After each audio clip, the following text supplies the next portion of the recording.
चरित अति पावन, मधुर सरस अरु अति मन भावन।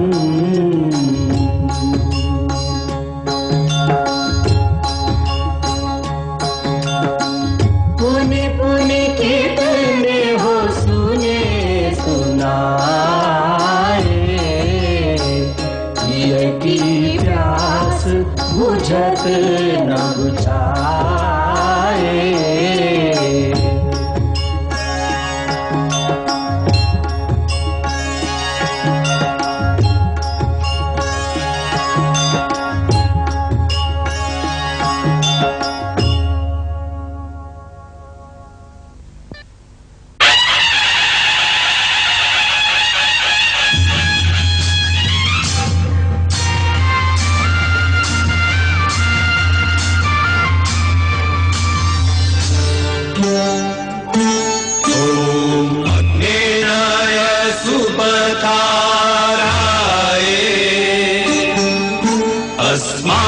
विश्वानि देव वयुनानि विद्वान् युद्धस्मज्जुहुराणमेनो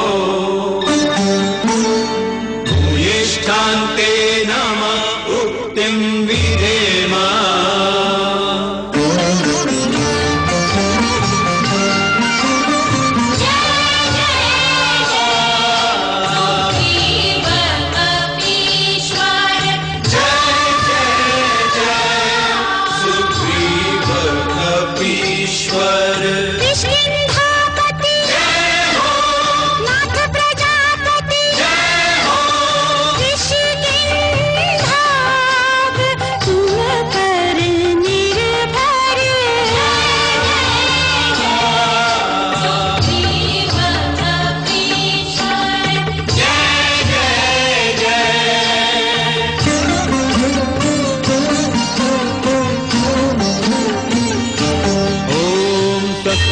इंद्रो वेदश्रवाः स्वस्ति न पूषा विश्ववेदाः स्वस्ति नस्तारक्षो अरिष्टनेमि स्वस्ति नो बृहस्पतिर्दधातु।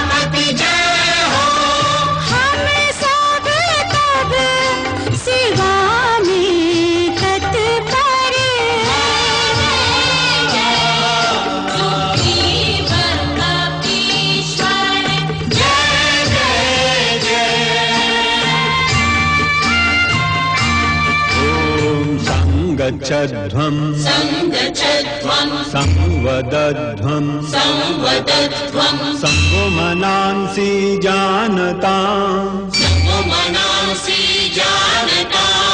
देवाभागं यथा पूर्वे संजानाना उपासते।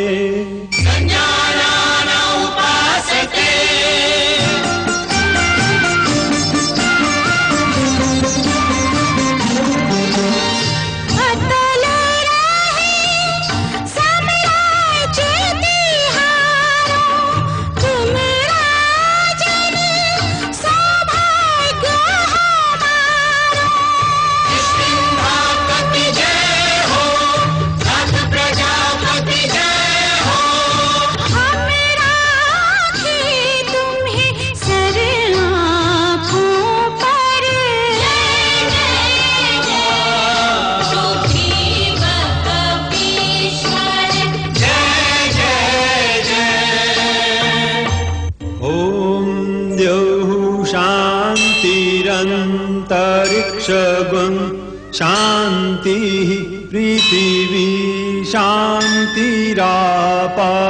शान्तिरोषधयः शान्तिः वनस्पतयः शान्तिर्विश्वे देवाः शान्तिर्ब्रह्म शान्ति सर्वज्ञं शान्ति शान्तिरेव शान्ति सामा शान्तिरेधि ॐ शान्ति शान्ति शान्ति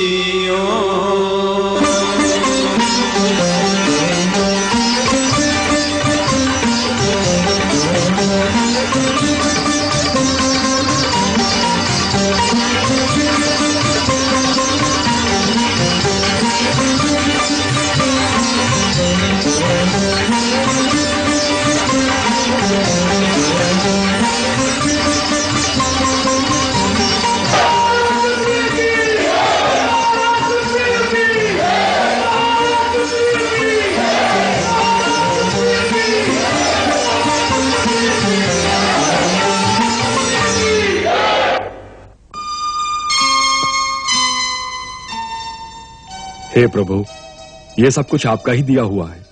मैं तो आपका आशीर्वाद लेने आया हूँ। अंगद, ये सब इन्हीं के श्री चरणों का प्रताप है। इनके श्री चरणों में नमस्कार करो वत्स।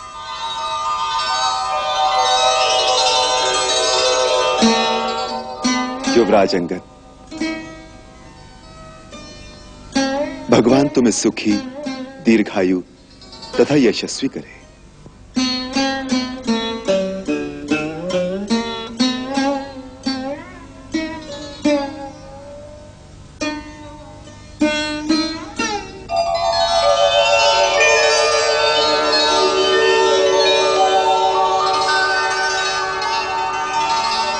किष्किंधापति महाराज सुग्रीव, भगवान पुंडरीकाक्ष आपको एक आदर्श प्रजावत्सल राजा होने का यश प्रदान करे।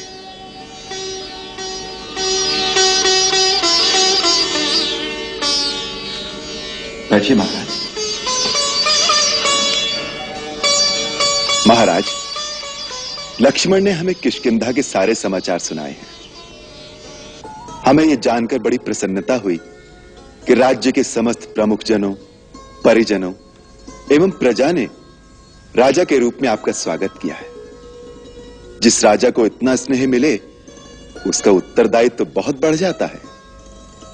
आप सूर्य पुत्र हैं, इसलिए भगवान सूर्य की भांति अपने वात्सल्य की किरणें सारी प्रजा में एक समान प्रदान करनी चाहिए, जिससे सबके घरों में सुख समृद्धि का प्रकाश फैले।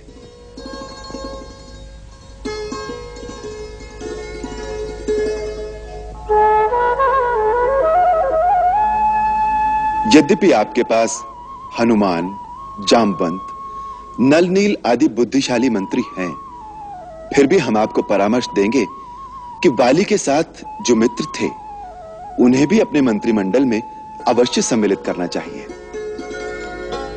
विशेषतः वाली के मित्रों को यह आभास नहीं होना चाहिए कि उनका अस्तित्व अर्थहीन हो गया है।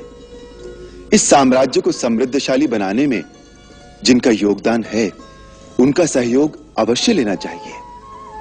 इससे एक ओर तो प्रजा कल्याण के कार्य निर्बाध रूप से चलते रहेंगे, दूसरी ओर राज्य में फूट नहीं पड़ेगी।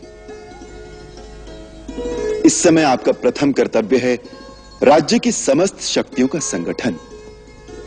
उससे भी पहले मेरा कर्तव्य है देवी सीता की खोज कराना, जिससे कि उनकी मुक्ति का उपाय किया जाए। आपने ठीक कहा महाराज सुग्रीव। सर्वप्रथम हम सबका कर्तव्य यही है कि चारों ओर भाभी की खोज कराई जाए।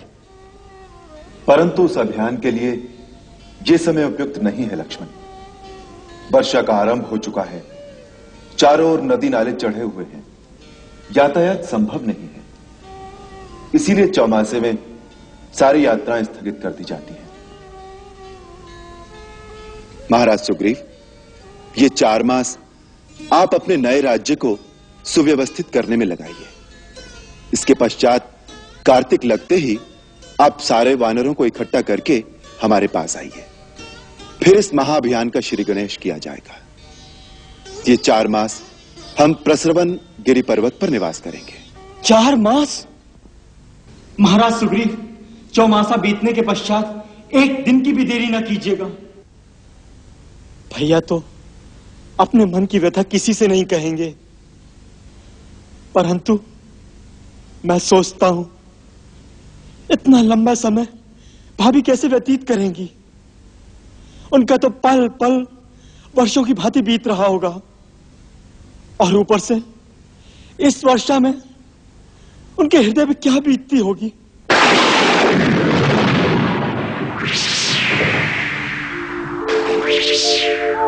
दमक डरावे दामिनी,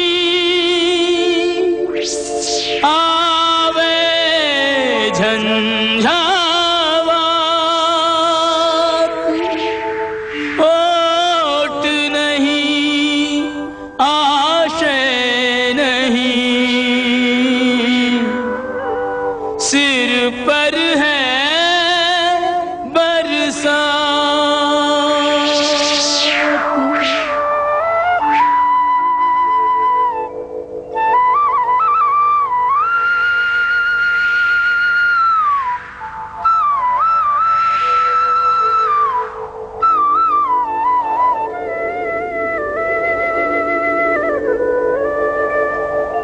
नहीं मिथिला नहीं अवधपुर,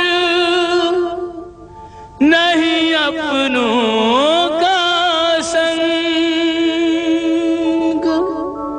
जीवन तेरे चित्र के बिखर गए सब रंग।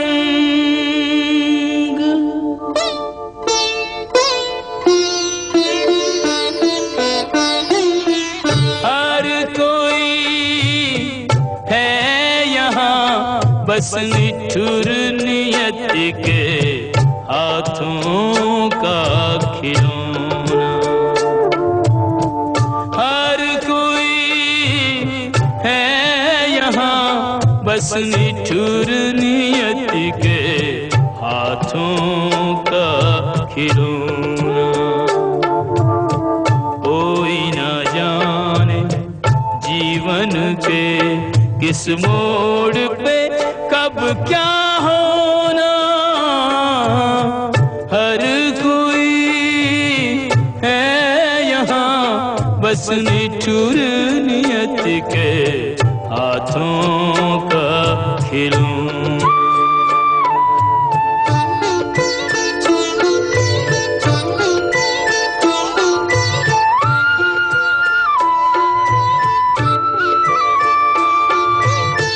मन यादों का झूला झूले,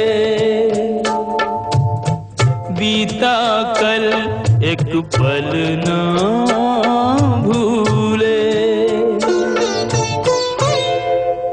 पुष्प वाटिका का वह परिचय, दृष्टि मिलन हृदयों का विनिमय।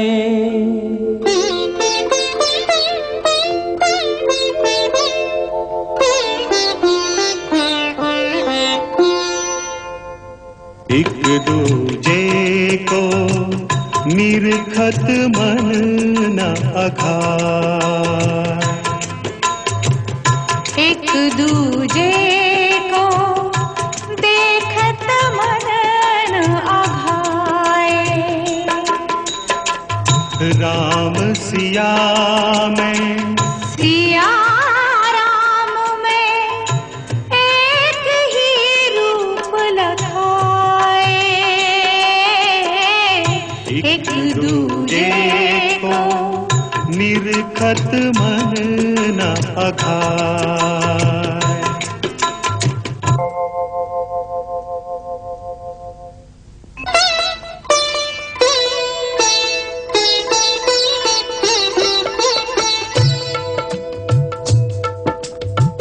सहज भाव से शिव धनु तोड़ा,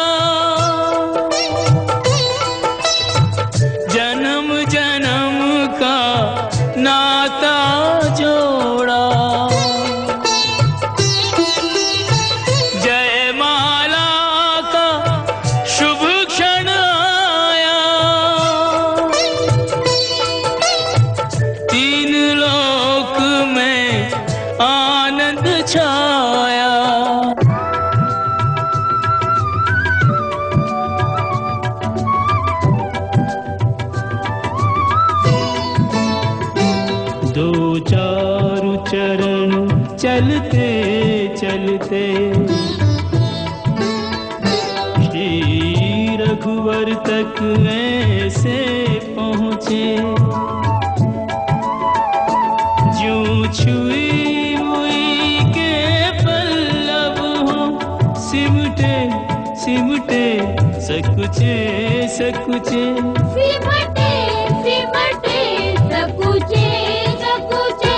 श्री राम चकित चितवे सीता का अद्भुत रूप निराला, पहनाओ जयमाला श्री रघुवर कोमल कमल नयन को, पहनाओ जयमाला, पहनाओ जयमाला।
राजमहल में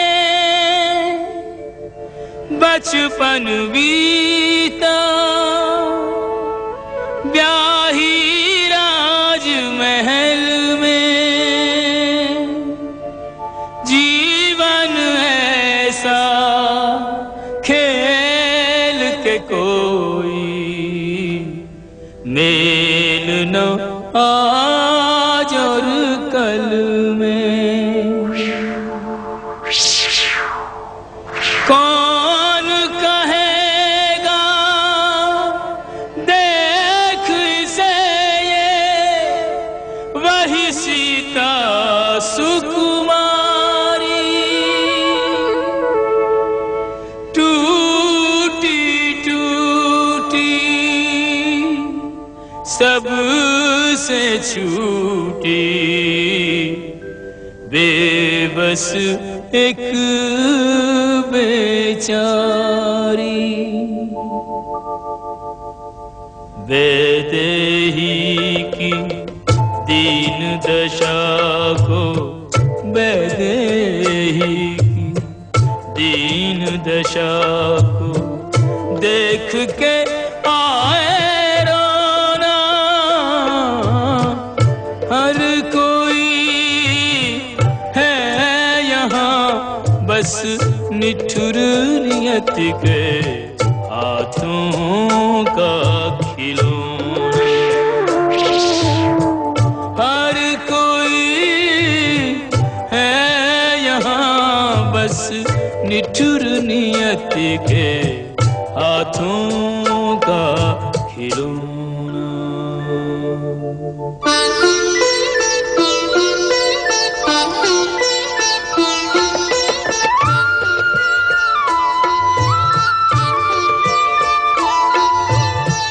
वैदेही संग पीते कल की, अनगिन सुधियां हैं पल पल की। देख सिया को विचलित होना, चाँद को तकना तनिक न सोना, चाँद को तकना तनिक न सोना।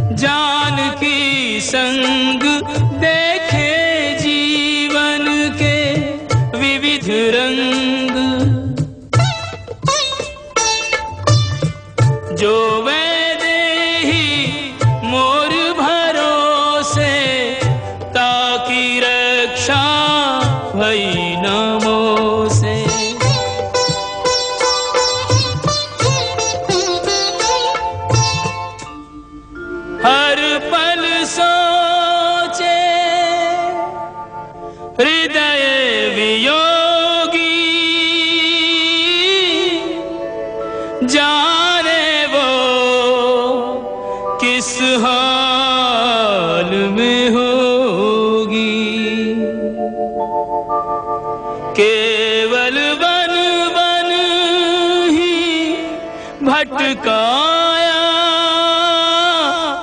कोई सुख न उसे दे पाया।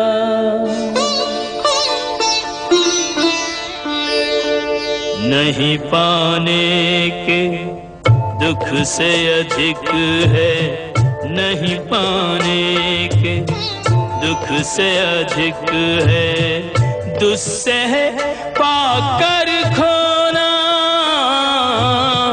हर कोई है यहाँ बस निठुर नियत के हाथों का खिलौना।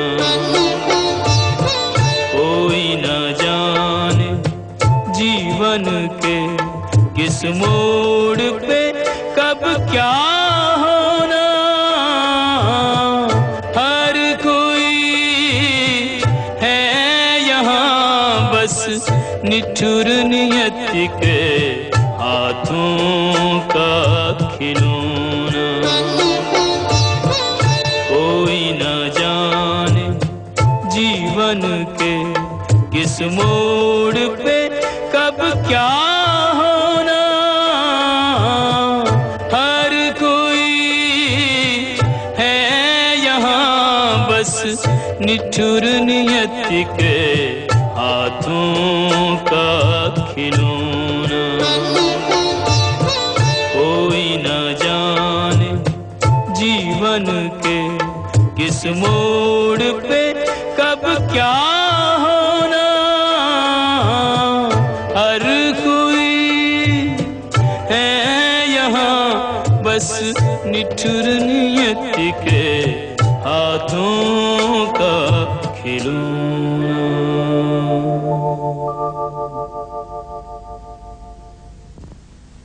आज भी महाराज के दर्शन नहीं हो सके। यदि महाराज अंतःपुर से बाहर नहीं निकलेंगे तो यह राजकार्य कैसे चलेगा? आपको केवल राज्य कार्य की चिंता है, मुझे राम कार्य की भी चिंता है। महाराज सुग्रीव भोग विलास में ऐसे फंसे हैं कि उन्हें श्री राम को दिया हुआ वचन भी याद नहीं रहा। श्री राम ने स्वयं उनको 4 माह की मोहलत दी थी कि चौमासा व्यतीत हो जाए, उसके पश्चात कार्तिक में मुझसे मिलना, फिर सीता माता की खोज आरंभ करेंगे। इस बात का उन्हें अवश्य ध्यान रखना चाहिए। अब तो वर्षा काल भी बीत गया है, शीतकाल प्रारंभ हो गया है, परंतु इनकी मोह निद्रा नहीं टूटी। मुझे तो भय है कि कहीं श्री राम जी को क्रोध आ गया तो वो किष्किंधा का ही विनाश कर देंगे। हनुमान, तुम जाकर महाराज को समझाओ।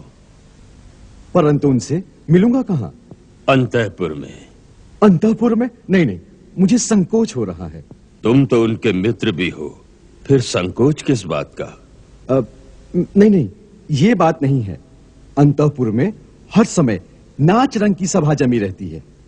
एक बार मैंने अंदर जाने का साहस किया था, वहां का रंग देखकर भाग आया। महाराज निसंकोच सुंदरियों में घिरे हुए थे और मदिरा का सेवन कर रहे थे। बहुत दिन ऋषिमुख पर्वत पर कष्ट सहे हैं, इसलिए प्यास मिटा रहे हैं। प्यास मिटाएं, परंतु श्री राम के क्रोध का सामना कौन करेगा? चौमासा बीत गया, शरद ऋतु का सुहाना शुभ आगमन हो गया। इस चौमासे का एक एक दिन मैंने किस तरह बिताया है तुम जानते हो लक्ष्मण। जानता हूं भैया, आपकी व्यथा देखकर जितना दुख मेरे मन में हो रहा है, उससे कहीं अधिक वेदना मेरे मन में सीता माता के लिए उठती है। वो अपने दिन किस प्रकार बिता रही होंगी। रह रहकर मन में एक बिजली सी कौंध उठती है। पता नहीं सीता इस संसार में है या नहीं। नहीं भैया, ऐसे अमंगल कार्य कल्पना कदापि उचित नहीं। उसका कोमल तन ऐसी कठोर यातना कैसे सहन कर सकेगा? अपने को सर्वसमर्थ, सर्वशक्तिमान, सबका कल्याण चाहने वाला ये राम अपने आप के लिए कैसा असमर्थ बना बैठा है।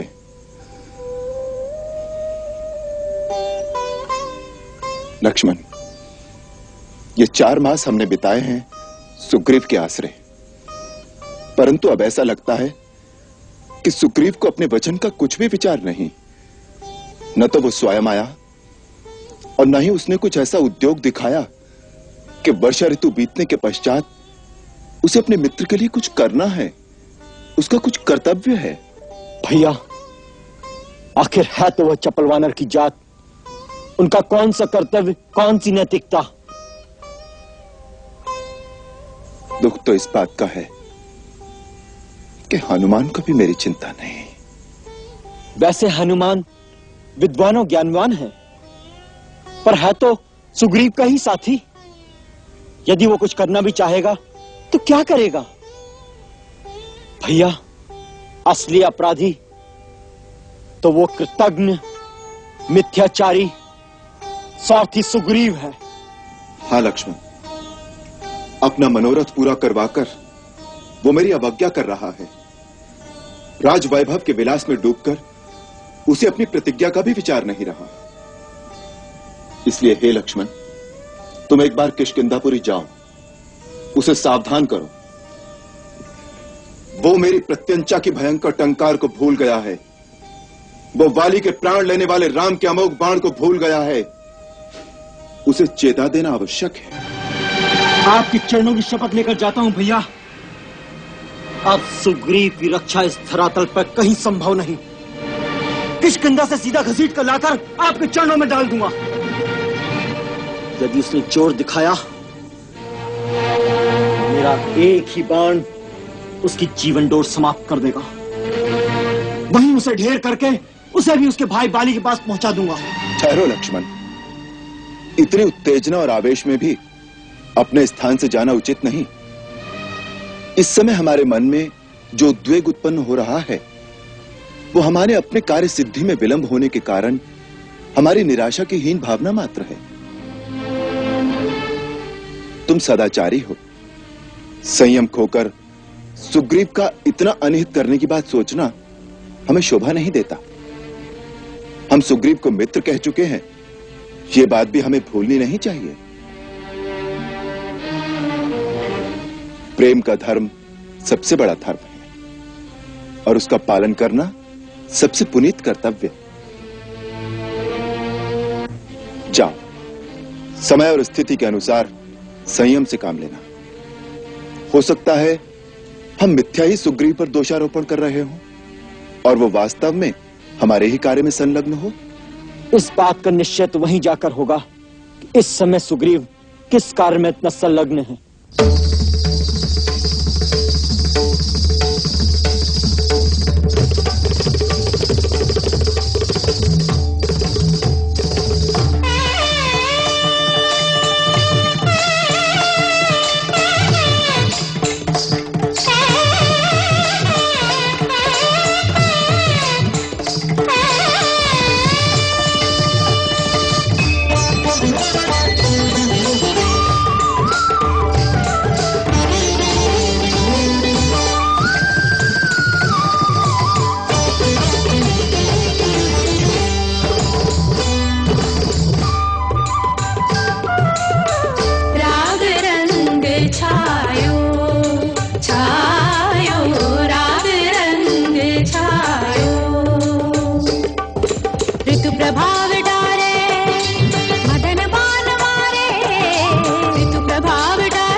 मगरे गरे सा